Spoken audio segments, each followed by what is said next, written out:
Donc, moi, ma préférence, pas pour y arriver, ma préférence irait aussi du côté de ce qu'on peut appeler une culture, moi j'appellerais ça une culture chrétienne. Mais vue de l'intérieur, c'est-à-dire que dans le cours actuel, il va être question du christianisme, nous dit-on, mais j'aurais vu de l'extérieur, en un sens. Je rêverais d'une démarche où on verrait le christianisme vu de l'intérieur, mais deuxièmement, avec l'accent mis sur la connaissance, le savoir, mais un savoir, évidemment, qui est un peu guidé par la foi, mais un savoir qui peut être rigoureux. Hein? N'oublions pas que c'est un grand défi de la théologie, traditionnellement, c'est de joindre la foi et la raison.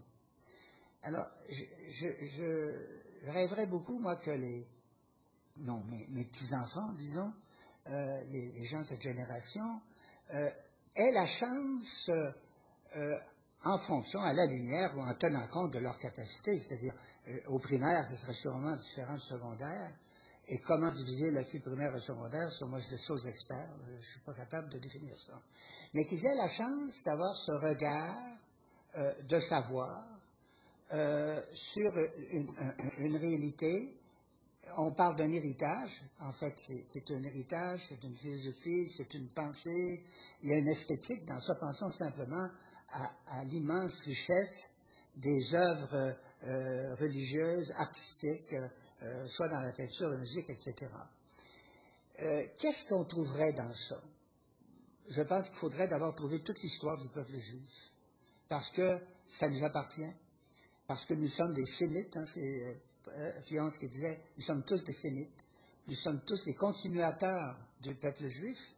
Le peuple chrétien, les chrétiens, c'est la continuation de la foi juive. Avec là des grands noms, ceux qu'on a appelés tous les gens qui ont l'alliance, à commencer par Abraham, des choses comme ça, Isaac, des choses, et puis Jacob, des choses qui se font d'ailleurs déjà actuellement, mais qu'on va perdre, on risque de perdre dans la compréhension. Peut-être pas dans l'objet, mais dans la compréhension. Le centre de cette présentation, à l'intérieur du peuple juif, ça serait évidemment Jésus de Nazareth, qui est un juif. Et là, ça supposerait, à mon avis, un espace. Hein. Il y a à la fois l'événement historique, il y a les gestes posés, il y a les paroles qui ont été dites, il y a ça finit le mystère de la résurrection. Bon, alors, et il y a évidemment l'Esprit Saint, la Pentecôte, la continuation et l'Église. Et on arriverait à cette autre étape où vous avez, les gens apprendraient qu'est-ce que c'est que les gens ont fait avant eux. Parce que c'est important de savoir comment on s'est comporté. Comment se fait-il que cette petite secte, il y avait 5% de l'Empire romain en 325, en 312 ou 13, qui étaient chrétiens, 5%. Et comment se fait-il qu'à un moment donné, ce courant chrétien, cette foi chrétienne, à travers des luttes et parfois des divisions aussi, s'est étendu à l'Empire romain, a marqué toute l'Europe. Vous avez eu les bâtisseurs, il y aura des choses extraordinaires à raconter aux enfants là-dessus, et aux jeunes, il y a ça fait partie aussi des témoins de la foi. Tu sais. Alors, il y a tout ça, puis il y a une pensée qui s'est développée avec ça. Il y a aussi des à côté, il y a la foi chrétienne, il y a un courant grec qui est venu à travers ça, une pensée que le christianisme a assimilée. Hein? Aristote, on l'a intégré à l'Église. Il y a eu des gens au Moyen-Âge, d'ailleurs, qui avaient pensé qu'il fallait béatifier Aristote. Là, le pape a trouvé que ça allait un peu loin. Là, mais il y a ça, puis il y a les courants, il y a l'islam de deux façons. Il y a l'islam comme adversaire, l'islam comme ennemi, l'islam comme menace. Il y a l'islam aussi comme porteur de culture à l'époque, hein, parce que, pensons ceci, si saint Thomas d'Aquin peut parler d'Aristote, c'est qu'il l'a appris à travers des travaux, des traductions que des grands philosophes arabes avaient fait. Et vous avez la construction médiévale, vous avez le développement des corporations, la place des travailleurs dans l'Église. L'Église, pas seulement une église de moines c'est une église de travailleurs. Et tout ça, je pense qu'il y a quelque chose à travers ça, encore une fois, qui est très riche aussi. Les témoins, je parlais de Paul tout à l'heure, les pères de l'Église, Saint-Benoît, François d'Assise, Thomas d'Aquin, Sainte Thérèse d'Avila. Thérèse d'Avila, qui est docteur de l'Église, ne l'oublions pas, comme Thérèse d'Enfant Jésus, docteur de l'Église. Saint-Ignace et les Jésuites, les Jésuites qui ont témoigné, qui étaient partout, à qui on reprochait d'avoir du pouvoir, parfois trop. Et Thomas More, Vincent de Paul qui arrive là dans cette Europe inégalitaire, cette France dite chrétienne mais très inégalitaire, puis qui vient dire, écoutez, là, il y a des gens, là, il faut faire quelque chose pour eux. Jean-Baptiste Lassalle, c'est un grand nom dans l'histoire de l'éducation.